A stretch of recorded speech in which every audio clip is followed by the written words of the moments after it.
SHADOW, A Christmas Story by Harry Stillwell Edwards (Read in English) A negro convict, awake, lay on his back in the log barracks. Wearied forms stretched out in slumber in long lines to the right and left of him. A chain ran from his shackles, as from theirs, to a stout beam holding him prisoner.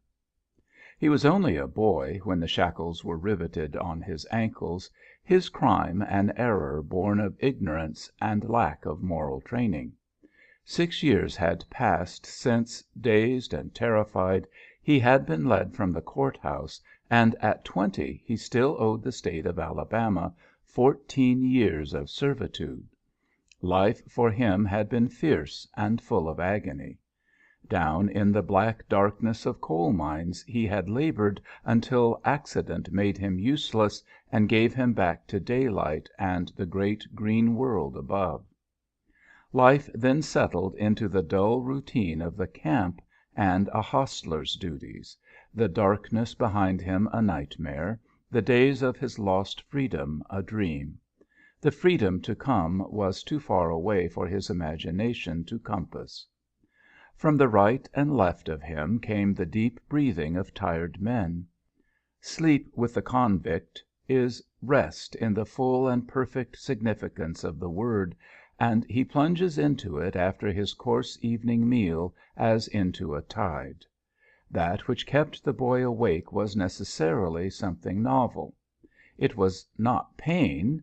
Had he not felt the lash and the crush of falling coal?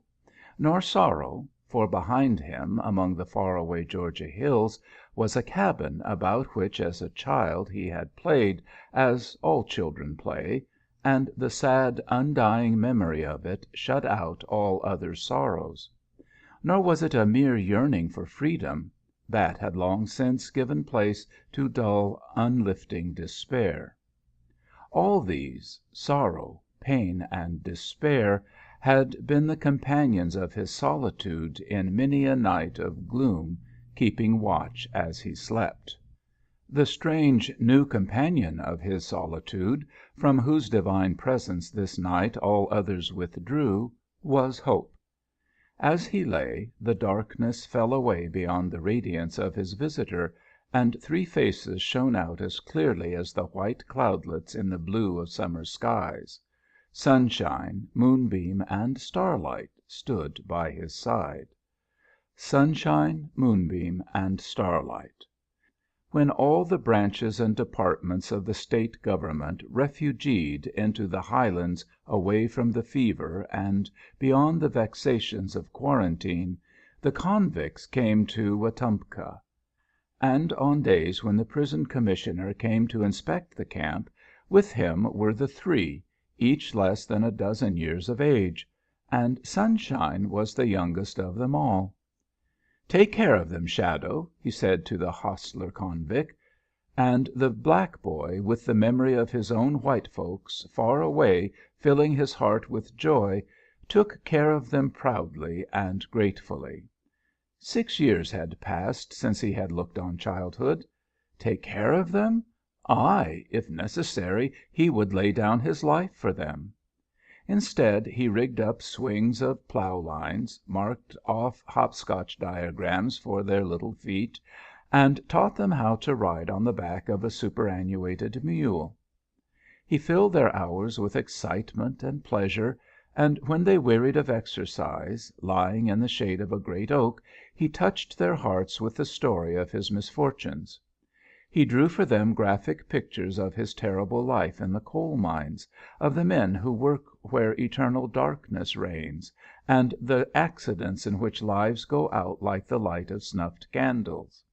And looking over the hills, he told, too, of that cabin where he was born, of his mammy at the wash-tub singing hymns that linger now as the voices of dead slaves on old plantations, and of the little miss and her child friends who came down to the big white house in the summer and thence to the gin house to play in the heaped-up cotton. Not a line of it all was gone from his memory, not a picture was blurred.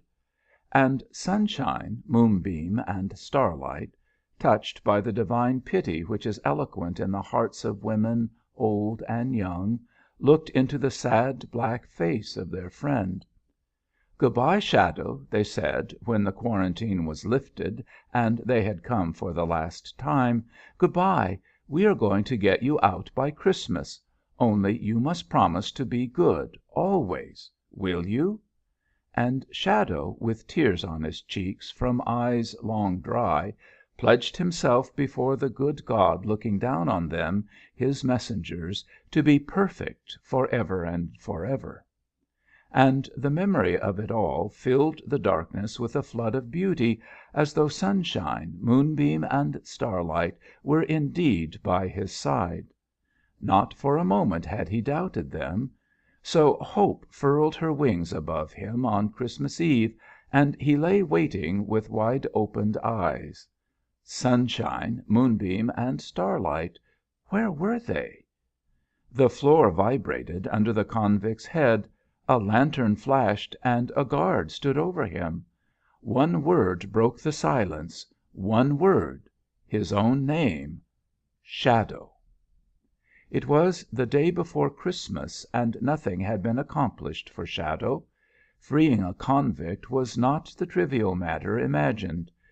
The commissioner, besieged and wearied out of discretion, after many laughing refusals, referred the little petitioners to the governor. They knew the governor. Almost daily they saw him pass on their block, and sometimes he laid a hand on a curly head in passing. But he never transacted business outside his office, he said. Never. And always he smiled and passed along. They must come and see him, he said. But the governor was never in when they called, timidly. At least he was never in sight. Then their last day of grace arrived, and they charged Capitol Hill once more. Terrace and portico fell quickly before their assault. The historic spot where Jefferson Davis delivered his inaugural over the cradle of the great Confederacy, and launched the war which was to end in freedom for all the black people, was simply space to be crossed. And they crossed it. They carried their advance into the governor's room. They came without ceremony, and with the red of their country's flag on their cheeks, its blue within their eager eyes, and within their parted lips its gleaming white, they stormed his great chair, planted their victorious arms about him, and demanded an unconditional surrender. The governor seemed to yield. They made a transient summer in the still, cold room, and awoke a youth that long had slept within his heart, a youth full of romance and of love. Romance, love, are not these born ever under the sunshine and moonbeams and starlight? The governor seemed to yield. He stroked each curly head and learned each name. He remembered when their respective parents were married. He knew more about them than did the little ones themselves. Then the crash came. Pardon a convict? No. The man had not surrendered. The smiling face faded into a grave, cold face. The governor they knew had vanished, and a new governor, grave, courteous, and firm, but not nearly so nice, had taken his place. But in the sunshine the ice is melted at last, and in the moonbeams and the light of the stars love finds a way. Reason was powerless, refusal impotent. The illogical trinity sat on his knees and the arms of his chair, and admitted all that he urged to be true. They agreed with him in his conception of a governor's duty. They even recognized the claims of good public policy to be against them. And when he had finished, they put their arms about him and asked mercy for their friend Shadow. "It would not be so bad," said Sunshine, "if we hadn't promised." And the governor laughed. How potent is innocence! How weak at times is wisdom! Driven from his positions one by one, the beleaguered Governor took refuge behind the judicial ermine. Shadow had been placed in prison by the Judge. The Judge was really the man to be seen. It would never do for the Governor arbitrarily to reverse the action of the Judge. And then he sighed a great sigh of relief. Why had he not thought of that before? "Give us a letter to the Judge, then," said Sunshine sturdily, and she handed him his pen, point reversed. "Good," said the Governor. "Yes, he is the man you should see. Do you know the Judge?" Yes, they knew the Judge. Almost daily they saw him pass on their block, and sometimes he, too, laid a hand on their heads in passing. But they had never thought of asking his help in getting Shadow out. "If the Judge says you may let him go," said Sunshine, with a tremulous little note in her voice, "will you do it?" "Aha!" exclaimed the Governor, with apparent irrelevancy. And yet it was pertinent and relevant. It meant, this little aha, spoken to himself and the thoughts within him, that the logic of the situation had hemmed him in. He must say yes, or admit that he had been insincere. Then he remembered that a great murder trial was on, and approaching its close, and that even a telephone message could hardly make its way into the court house, so dense was the crowd. "Yes," he answered guardedly, "if the Judge says I may, I shall have to do something for Shadow. But," he added, pitying their situation, "you cannot see the Judge to day. He is engaged in trying a man for his life, and hopes to get through before Christmas." The three answered not. Serenely they went forth. A friendly Irishman in a police uniform was at the foot of the steps, dreaming day dreams, perhaps of the childer at home. His smiling face was an invitation, and they asked him the way to the court house. "Coort house?" he said. "Coort house? And why should the likes of ye babies that ye are be hunting for the coort house?" "They are trying a man for his life," said Sunshine, getting her logic mixed, "and we have a message to the Judge from the Governor." The Irishman glanced at the official envelope and whistled. "And is it important?" he said. "It may get a man out of prison," said Sunshine, "if we can get there in time."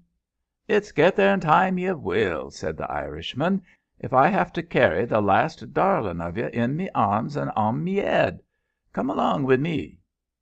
Every corridor, every foot of courtroom space, was occupied with excited men, and the way was blocked. Over the murmur of their voices rang the voice of the defendant's attorney as he pleaded for his client's life. A whisper ran through the crowd. The Irishman started it. They looked with wonder on the three dainty messengers and opened a path for them. Message from the Governor? What could it mean? The tension was at its highest pitch. The sheriff, lifting his hand at the entrance to the bar, waited until the Judge's gavel fell, and repeated the whisper aloud. "A message from the Governor, your Honor."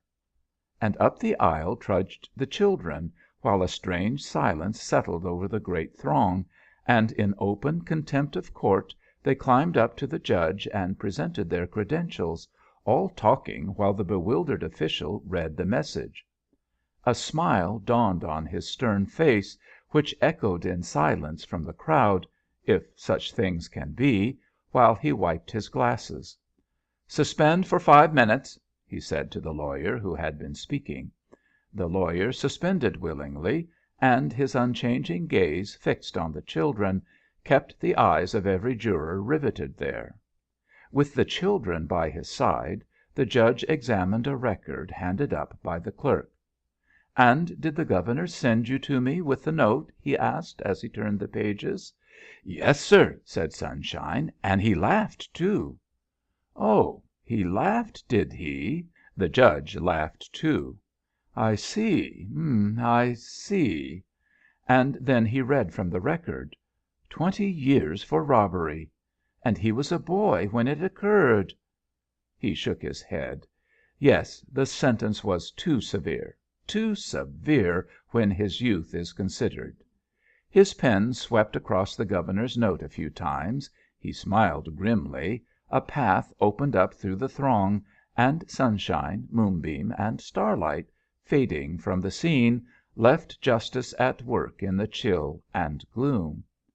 The State lost its case when the counsel for the defence resumed with the words, "Children like those, my friends, await their father's home coming this Christmas Eve." But they knew nothing of this. 30 minutes after leaving the Governor's room they entered stormily, gleefully, and planted their victorious colours over the citadel and its vanquished custodian. He learned their story in amazement, and looked with comic gravity on their flushed faces. "The Republican form of government is a failure," he said at length. "The infantry has usurped the executive and suspended the judiciary." "And may we tell Shadow he is free?" asked Sunshine. "Yes, let freedom be his Christmas present."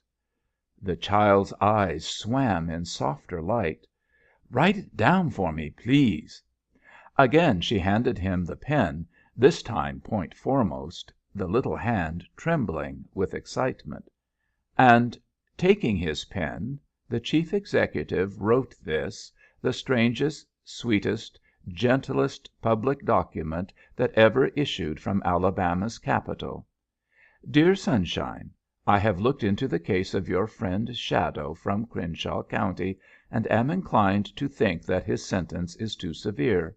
His term is 20 years from September 23, 1893. I have about made up my mind to cut his sentence to less than 1/3. You can let Shadow know this, and save this letter to show if needed. He had 3 mighty nice girls to beg for him, and, you see, I am giving him off more than 4 years for each girl. Your friend, the Governor."